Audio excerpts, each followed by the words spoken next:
تو وہ آپ دیکھ لیں 8 فروری کے الیکشنز کو. 8 فروری کا وہ الیکشن تھا کہ یعنی ہمیں لڑنے نہیں دیا گیا, ہمیں لیول پلینگ فیلڈ نہیں ملا, ہمیں نشان نہیں ملا, ہمیں کارنر میٹنگ کرنے نہیں دی گئی, ہمیں جلسہ کرنے کی اجازت نہیں تھی. سب کچھ کے باوجود عوام نکلی ہے. الحمدللہ نہ صرف ہم نے الیکشن جیتے ہیں 180 سے زیادہ سیٹیں, بلکہ میکسیمم کے ہمارے پاس فارم 45 بھی ہم نے لیے ان پولنگ ایجنٹس کے ذریعے جن کو وہاں بیٹھنے کی اجازت نہیں تھی, جس میں سے میجارٹی ہمارے لوگ بیچارے یا گرفتار ہو گئے تھے یا آخری رات اٹھا لیے گئے تھے. اس سب کچھ کے باوجود یہ ہماری پارٹی کی کارکردگی ہے اور عوام اور قوم کا ہمارے اوپر ایک اعتماد ہے. لیکن اب دوسری طرف آپ دیکھیں کہ اب اس میں امپروومنٹ کی گنجائش ایوری ٹائم رہتی ہے کہ جب جس پارٹی کا سب سے بڑا لیڈر وہ جیل میں ہو اور اس کے ساتھ کنسلٹیشن, مذاکرات, گفت و شنید بھی آئین کے مطابق اس کے لیے رکاوٹیں پیدا کی جا رہی ہوں کہ ان کے ساتھ ملنے نہ دیا جائے, تو ظاہر ہے پھر مشکلات چھوٹی موٹی آتی رہتی ہیں. لیکن اس سب کچھ کے باوجود الحمدللہ آپ نے دیکھا کہ اسلام آباد کا جلسہ ہم نے کامیاب کرایا. اس کے باوجود اجازت نامہ ہونے کے باوجود پورے پنڈی اسلام آباد نہیں, پاکستان سے آنے والے سارے راستے جو پنڈی اسلام آباد کو لگتے تھے سب بند تھے. انٹری پوائنٹ بھی, ایگزیکٹو پوائنٹ بھی. لوگ پہنچے اس کے باوجود, پیدل پہنچے, موٹر سائیکلوں پہ پہنچے, گاڑیوں پہ پہنچے, جس طریقے سے پہنچے آپ کے سامنے. اور جب وہ کامیاب ہو گیا, وہ پرچے ہو گئے, 2 FIR میرے اوپر کاٹ گئی, میرے دفتر سے, میرے چیمبر سے مجھے اٹھا کر لے گئے. پہلے ایجنسیز والے آئے, پھر پولیس آئی, جو کچھ بھی ہوتا رہا وہ آپ کے سامنے ہی ہے. لیکن الحمدللہ یہ وہ پرفارمنس ہے جو اس وقت پارٹی دے رہی ہے. یہ ایک کنفیوژن پھیلانے کی کوشش ہوتی ہے کہ ہمارے درمیان اختلاف ہے.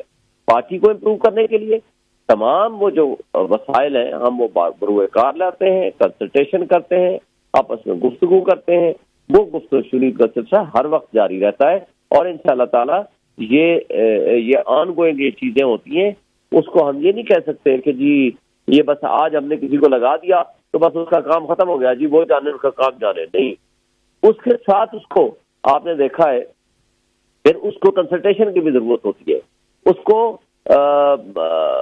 مشاورت کی بھی ضرورت ہوتی ہے, اس کو پھر مشورہ بھی دیا جاتا ہے, اس کو پھر گائیڈنس اور ایڈوائس عمران خان صاحب سے بھی ملتی ہے. تو ہمارا یہ ایک چین آف کمانڈ بھی ہے, آپس میں کنسلٹیٹو پروسیس بھی ہے. الحمدللہ ہماری ایک بہت بڑی پارٹی ہے اور ہمیں احساس ہے کہ ہم وہ واحد نظریاتی پارٹی ہے کہ جو رول آف لا پہ بلیو کر رہی ہے, جو فیڈریشن کی واحد پارٹی ہے.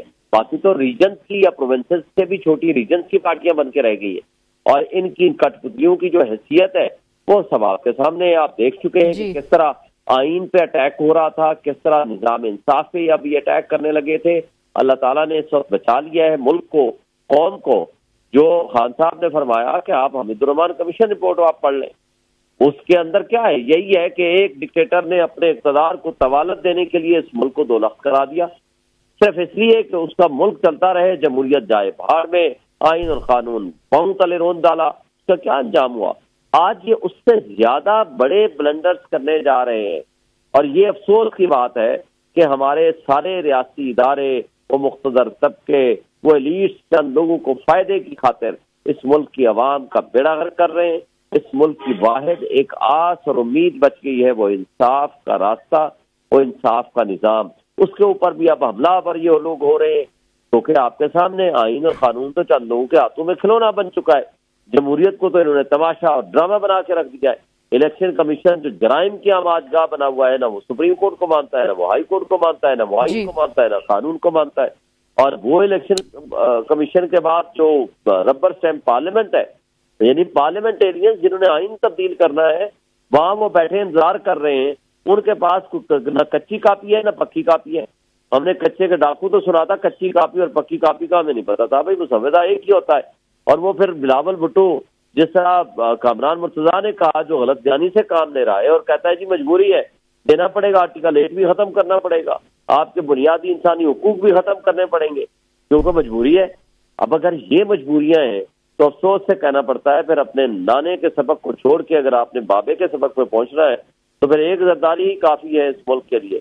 تو دوسرا زرداری اگر پیدا ہو گیا تو اس سے تو اس ملک کو ڈبانا ہی ہے نا, اس ملک کو آگے تو نہیں لے کے جانا.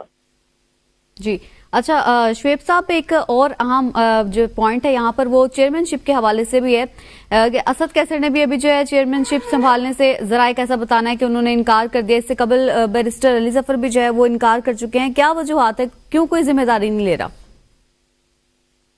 دیکھیں چیئرمین ہمارا ایک ہی ہے، وہ قیدی نمبر 804 ہے.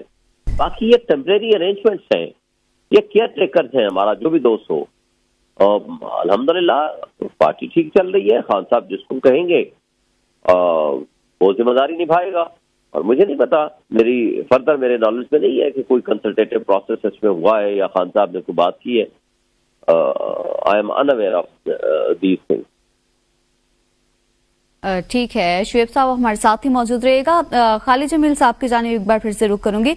خالد صاحب، جیسے آپ نے سنا شعیب صاحب نے بھی کہا ہے کہ اصلاح کی گنجائش ہر وقت رہی ہے اور پراپر پرفارم نہیں کر پا رہے تو انگیجمنٹ بڑھانے کے لیے سب کیا جا رہا ہے. اس کا مطلب یہ نہیں ہے کہ اختلافات ہیں پارٹی میں. دیکھیں میں نے پہلے آپ سے یہ کہا نا کہ جیسے اگر آپ فروری یا جنوری میں جا کے دیکھیں تو اس وقت جو حکومت اور ریاست جو ہے، ریاستی مشینری جو ہے وہ پی ٹی آئی کے خلاف کریک ڈاؤن کر رہی تھی.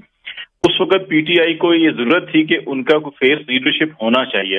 اور اس وقت جو لیگل فرٹرنیٹی تھی، کیونکہ وہ قانون کو، آئین کو سمجھتے ہیں، عدالتوں کو سمجھتے ہیں، عدالتی پروسیجر کو سمجھتے ہیں، تو اس لیے زیادہ تر ذمہ داریاں پھر لیگل فرٹرنیٹی کو دی گئیں تاکہ وہ ایک طرف پارٹی کو لے کے چلیں، دوسری طرف جو الیکشن پروسیس ہے اس کا وہ حصہ بنے اور ان کی نمائندگی ہونی چاہیے الیکشن کے اندر. اب پولیٹیکل فیز اب چینج ہو رہا ہے نا، وہ ایک کانسٹیٹیوشنل لیگل فیز تھا جو نکل گیا. اب آپ چاہ رہے ہیں، آپ کے پی میں آپ کی حکومت ہے، اسلام آباد میں آپ نے جلسہ کیا، لاہور میں جلسہ، پھر آپ پنجاب کے 20 شہروں میں جلسے کرنا چاہ رہے ہیں، تحریک لانا چاہ رہے ہیں. تو اس کے لیے آپ کو ایک پولیٹیکل فیس چاہیے، پولیٹیکل فگر چاہیے. اور اب پارٹی کے اندر یہ سوچ بچار چل رہی ہے. عارف الوی کیونکہ سینئر سیاستدان بھی ہیں، پی ٹی آئی کے پہلے جو بانی ارکان میں سے ان میں سے ہیں، اور پھر یہ سیکرٹری جنرل بھی رہے. اس وقت انہوں نے سیکرٹری جنرل کے عہدے سے استعفیٰ دیا تھا. اسی طرح اسد کیسر کی بالکل پارٹی کے اندر سوچ بچار چل رہا ہے اور اس کے بعد ہی کوئی ڈیولپمنٹ ہوگی. بیورو چیف اسلام آباد خالد جمیل ہمارے ساتھ موجود تھے، رہنما تحریک انصاف شعیب شاہین ہمارے ساتھ موجود تھے، جبکہ ہماری نمائندہ زاہدہ راؤ بھی ہمارے ساتھ موجود تھی. عام ترین معاملے پر ہم سے گفتگو کر رہے تھے. آپ سبھی کا بہت شکریہ.